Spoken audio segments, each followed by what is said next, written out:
নমস্কাৰ বন্ধুসকল, আজি আপোনালোকক মোৰ পাচলি বাগিচাখন দেখুৱাম। মই কি খেতি কৰিছোঁ, মোৰ পাচলি বাগিচাখনত কি খেতি আছে, কিমান লগাইছোঁ, এইবিলাক গোটেইখিনি আপোনালোকক দেখুৱাম। আপোনালোকে ভিডিঅ'টো শেষলৈকে চাব আৰু যদি মোৰ চেনেলটো এতিয়ালৈকে ছাবস্ক্ৰাইব কৰা নাই তেনেহ'লে ছাবস্ক্ৰাইব কৰি ল'ব। কোমোৰা খেতি দেখুৱাম, তাৰপিছত তিতা কেৰেলাৰ খেতি দেখুৱাম আৰু নেচেৰা আছে, ফুলৰ গছ আছে, গোটেইবিলাক দেখুৱাম।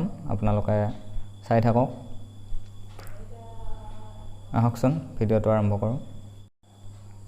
প্ৰথমতে আপোনালোকক দেখুৱাম কোমোৰাৰ খেতি। এইবিলাক কোমোৰা লাগি আছে, এইবিলাক মোৰ নিজৰে খেতি, মই নিজে লগাইছোঁ। ইয়াত 5 জোপা কোমোৰা গছ আছে আৰু প্ৰায় গোটেইকেইডাল গছতেই ফলাফল দিছে। আচলতে বাৰিষা কালত পাচলিৰ খেতি কৰিবলৈ হ'লে খেতি কৰা ঠাইখিনি ওখ কৰি বান্ধি ল'ব লাগে। তেতিয়া তাৰমানে বাৰিষা কালত বৰষুণৰ পৰিমাণ বেছি হয়, গতিকে গছবিলাকৰ গুৰিত পানী জমা হৈ থাকিলে গছবিলাক মৰি যায়। গতিকে ওখ কৰি বান্ধি ল'লে এই পানীবোৰ দ ঠাইলৈ বাগৰি যায়, তেতিয়া আৰু গছবোৰ নমৰে। মই ঠিক তেনেকৈয়ে খেতি কৰোঁ, মানে ওখকৈ বান্ধি লওঁ। বান্ধি লোৱাৰ পিছত সাৰ পানী প্ৰয়োগ কৰা হয়। তাৰপিছত এই চাংখন বঢ়াই দিয়া হয়। যিমানে আগবিলাক আগৰ ফালে গৈ থাকিব সিমানে মানে ফল বেছিকৈ দিয়ে। এই চাওক, কোমোৰা আৰু কোমোৰা, মানে যিফালে চালেও কোমোৰাই দেখা পায়। আচলতে কি জানে, খেতি কৰাৰ এক ধৰণৰ সুকীয়া মজা আছে।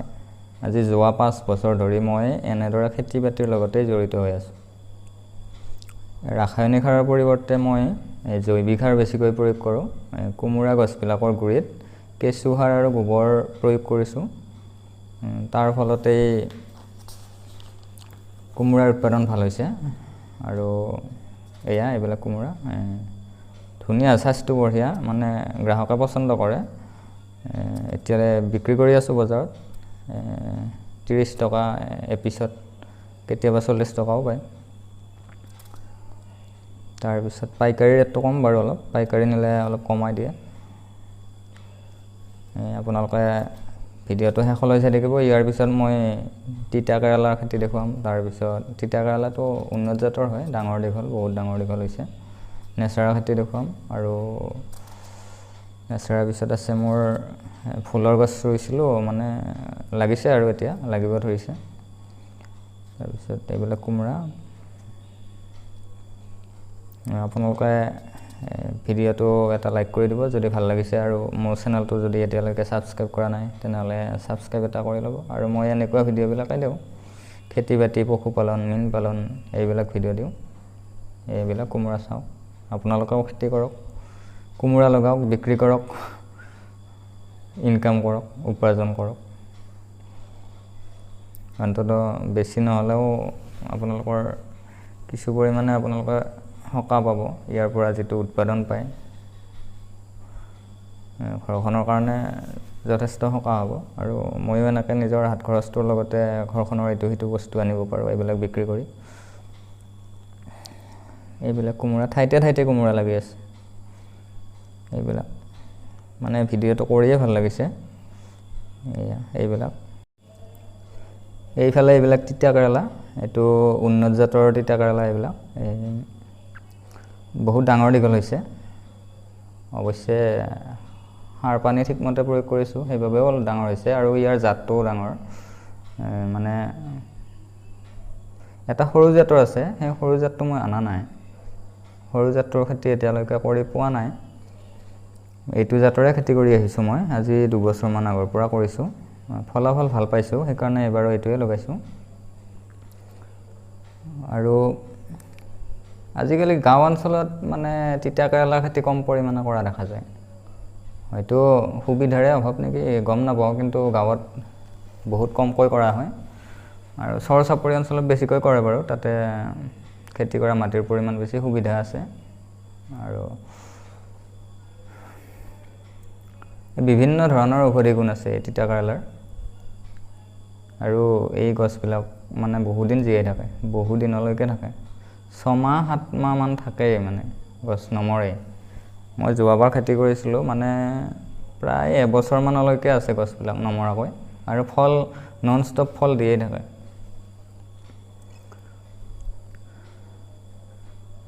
বৈজ্ঞানিক পদ্ধতিত যদি এইবিধ পাচলিৰ খেতি কৰা হয় তেতিয়াহ'লে লাভৱান হ'ব পাৰি। মানে বৈজ্ঞানিক পদ্ধতিটো এনেকুৱা মানে আৰু সেই আৰু পচন সাৰ বা কেঁচু সাৰ এইবিলাক প্ৰয়োগ কৰিব লাগিব, মাটিখিনি ওখকৈ বান্ধি ল'ব লাগিব বা আগবিলাক বগাই যাবলৈ মানে কি আৰু এই আগলিবিলাক দিব লাগিব। এইবিলাকে বৈজ্ঞানিক পদ্ধতি আৰু কীটনাশক অলপ মাৰিব লাগিব, নহ'লে মানে পোকবিলাকে নষ্ট কৰে, বাঢ়ি আহিব নোৱাৰে, পাতবিলাক খাই দিয়ে, ফলটোতো পোক সোমায়। গতিকে কীটনাশক আছে আজিকালি পায় কিনিবলৈ, গতিকে এইবিলাক ব্যৱহাৰ কৰিবই লাগে, নকৰিলে খেতি ফলটো ভাল নহয়। গতিকে কিন্তু যিখিনি সাৰ প্ৰয়োগ কৰিব সাৰখিনি মানে সেই আৰু এই পচন সাৰ হ'লে ভাল, ৰাসায়নিক সাৰ বেছিকৈ প্ৰয়োগ কৰিলে আমাৰ স্বাস্থ্যৰ কাৰণেও মানে হানিকৰ। গতিকে গোবৰ বা ছাগলীৰ যিটো লাদ বুলি কওঁ আমি সেইটো দিব পাৰি, আৰু জাবৰ পাচলিৰ বাকলি এইবিলাক মানে দমাই দমাই থৈ যেতিয়া পচি যাব সেইবিলাক আনি গুৰিত পেলাই দিলেই হ'ল। এইফালে অলপ নেচেৰাৰ খেতি লগাইছোঁ। ঠাই বিশেষে এইবিধ পাচলিৰ নামটো অলপ বেলেগ বেলেগ হয়, আমি ইয়াক নেচেৰা বুলি কওঁ। এই নেচেৰা গছবিলাকে বহুত কম দিনতে ফল দিয়ে। এই নেচেৰাবিলাক লাগিবলৈ বেছি দিন নালাগে, গছপুলি ৰোৱাৰ পৰা মোটামুটি এমাহ 1.5 মাহৰ ভিতৰত ফল ধৰিবলৈ আৰম্ভ কৰে, আৰু একে ঠাইতে একদম বহুত নেচেৰা লাগে। ছিঙিবলৈ ল'লে ভালেই লাগি যায়, ইমান নেচেৰা একেবাৰতে ছিঙিব পাৰি। একে ঠাইতে এডাল গছতে বহুত লাগে, আৰু ডাঙৰ দীঘল, এইটো ডাঙৰ জাতৰ হয়, দীঘল। বিক্ৰী কৰোঁ, নেচেৰাও বিক্ৰী কৰি আছোঁ। অৱশ্যে বেছিকৈ লগোৱা নাই, নেচেৰাটো কমকৈ লগাইছোঁ, হ'লেও কম গছতে বেছিকৈ ফল দিয়ে। এইবিলাক পাতৰ লুকাই আছে, কেতিয়াবা ইয়াৰ পৰা মানে গম নোপোৱাকৈ ডাঙৰ হৈ থাকে, মানে আৰু খাব পৰা হৈ নাথাকে, আৰু এনেকৈ পাতৰত লাগি থাকে। নেচেৰাৰ বৰ্তমান চাহিদা আছে, বজাৰত বহুত চাহিদা আছে, মানুহে দেখিলেই কিনিবলৈ আহে। আৰু টেষ্টি হয়তো এইবিলাক লাগি আছে এইফালে। এই দুডাল গছতে মানে সেই আৰু বহুত লাগিছে। এইবিলাক তিতা কেৰেলাৰ গছতো মানে সেই বগাই গৈছে, আৰু একেলগে দুইবিধ খেতি হৈ আছে। এইবিলাক গোটেই নেচেৰাই। আচলতে ভাল লাগে এনেকৈ ফল দিলে গছবিলাকে। আপোনালোকেও খেতি কৰা নাই যদি খেতি কৰক, যদি ওচৰত যদি মানে মাটি আছে, ঘৰৰ কাষতে এইবিলাক কৰিব পাৰি। বাঁহৰ আগলিবিলাক এনেই পৰি থাকে, সেইবিলাক যদি এনেকৈ 2-এডাল গছত লগাই দিওঁ তেনেহ'লে তাত ফল দিব, ছিঙি আনিব, খাব, বিক্ৰী কৰিব পাৰিব। এই 2 জাতৰ আছে, ৰঙাও আছে, বগাও, সেউজীয়া আছে, বগা নহয়, এইটো সেউজীয়া আৰু ৰঙা। সেউজীয়াটো আচলতে বেছিকৈ কিনে গ্ৰাহকসকলে, ৰঙাটো কমকৈ কিনা দেখা যায়।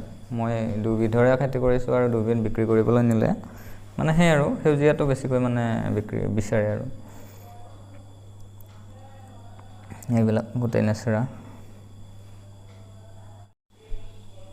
এইবিলাক ফুলৰ গছ ইয়াত এডালেই আছে, তথাপি বহুত লাগিছে ফুল এডাল গছতে।